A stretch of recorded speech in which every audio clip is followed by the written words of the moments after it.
എമ്പുരാൻ സിനിമയ്ക്ക് കത്രിക കട്ട് വെച്ച് സെൻസർ ബോർഡ്. ഹലോ ഫ്രണ്ട്സ്, എല്ലാവർക്കും മൂവി ടോക്ക് സർവിന്റെ പുതിയൊരു വീഡിയോ ഇട്ട് സാധനം. അപ്പം ഇന്നത്തെ വീഡിയോ നമ്മൾ പങ്കുവെക്കാൻ പോകുന്നത് മോഹൻലാലിനെ നായകനാക്കി പൃഥ്വിരാജ് അണിയിച്ചൊരുക്കിയ ഏറ്റവും പുതിയ മലയാള ചിത്രമായിട്ടുള്ള എമ്പുരാൻ എന്ന് പറയുന്ന സിനിമയുടെ അപ്ഡേറ്റ് ആണ്. വീഡിയോ ആദ്യമായിട്ട് കാണുന്ന സുഹൃത്തുക്കളാണെങ്കിൽ ഏറ്റവും പുതിയ സിനിമാ വിശേഷങ്ങൾക്കായിട്ട് ഇപ്പോൾ തന്നെ ചാനൽ സബ്സ്ക്രൈബ് ചെയ്ത് നോക്കുക.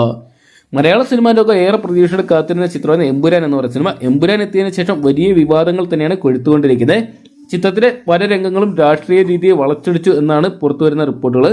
വലിയ മാറ്റങ്ങളില്ലാതെ സിനിമയുടെ സെൻസറിങ് എങ്ങനെ പൂർത്തിയായി എന്നുള്ള അന്വേഷണം കേന്ദ്ര സർക്കാർ തുടങ്ങി എന്നാണ് അറിയാൻ സാധിച്ചത്. കാരണം ചിത്രത്തിൽ പറയുന്ന രാഷ്ട്രീയം കേന്ദ്ര സർക്കാരിന് വലിയ രീതിയിൽ തിരിച്ചടിയാവുന്ന രീതിയിലാണ് ഒരുക്കിയിട്ടുണ്ടത്. ചിത്രത്തിന്റെ പ്രശ്നങ്ങൾ വഷളാകുന്ന സൂചന ലഭിച്ചതോടെ ആന്റണി പെരുമ്പാവൂരും നിർമ്മാതാവ് ജി സുരേഷ് കുമാറിനെ സമീപിക്കുകയും ഈ ഒരു പ്രശ്നത്തിൽ ഇടപെടൽ നടത്തണമെന്ന് അഭ്യർത്ഥിക്കുകയും ചെയ്തതായിട്ട് അറിയാൻ സാധിച്ചിട്ടുണ്ട്. ജി സുരേഷ് കുമാർ സിനിമയിലെ വിവാദമായിട്ടുള്ള രംഗങ്ങൾ ഒഴിവാക്കി പുതിയ പതിപ്പ് സെൻസർ ബോർഡിന്റെ മുന്നിൽ സമർപ്പിക്കാനാണ് നിർദ്ദേശിച്ചിരിക്കുന്നത്. റീ സെൻസറിംഗ് കഴിഞ്ഞ സിനിമ അടുത്ത ബുധനാഴ്ച വ്യാഴാഴ്ച തിയേറ്ററിലോട്ടെത്തുമെന്നാണ് പുറത്തുവരുന്ന റിപ്പോർട്ടുകൾ. സിനിമയിൽ നിന്നും 17 രംഗങ്ങളാണ് ഒഴിവാക്കുന്നതെന്നാണ് സൂചന. സ്ത്രീകൾക്കെതിരെയുള്ള അതിക്രമ രംഗങ്ങൾ, കലാപത്തിലെ ചില രംഗങ്ങൾ തുടങ്ങിയവയാണ് ഒഴിവാക്കുന്നത്. നിബന്ധിത റീസെൻസറിംഗ് അല്ല, മറിച്ച് സിനിമയുടെ നിർമ്മാതാക്കൾ തന്നെ സ്വയം സിനിമയിൽ ചില വെട്ടിത്തിരുത്തലുകൾ നടത്തിക്കൊണ്ട് പരിഷ്കരിച്ച ഒരു പതിപ്പ് സെൻസർ ബോർഡിന് മുന്നിലേക്ക് എത്തിക്കുക എന്നതാണ് അടുത്ത വൃത്തങ്ങൾ അറിയിക്കുന്നത്.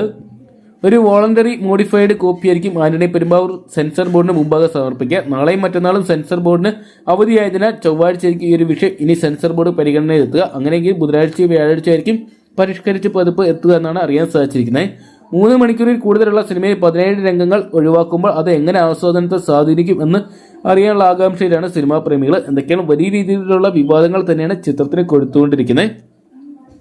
എന്തൊക്കെയാണ് കാത്തിരിക്കുക എമ്പുരാൻ എന്ന് പറയുന്ന സിനിമയുടെ പുതിയ പതിപ്പിനായിട്ട്. അപ്പോൾ എമ്പുരാൻ എന്ന് പറയുന്ന സിനിമ നിങ്ങൾ കണ്ടിട്ടുണ്ടെങ്കിൽ സിനിമയെക്കുറിച്ചുള്ള നിങ്ങളുടെ വിലയേറിയ അഭിപ്രായം കമന്റ് ബോക്സിൽ പങ്കുവെക്കുക.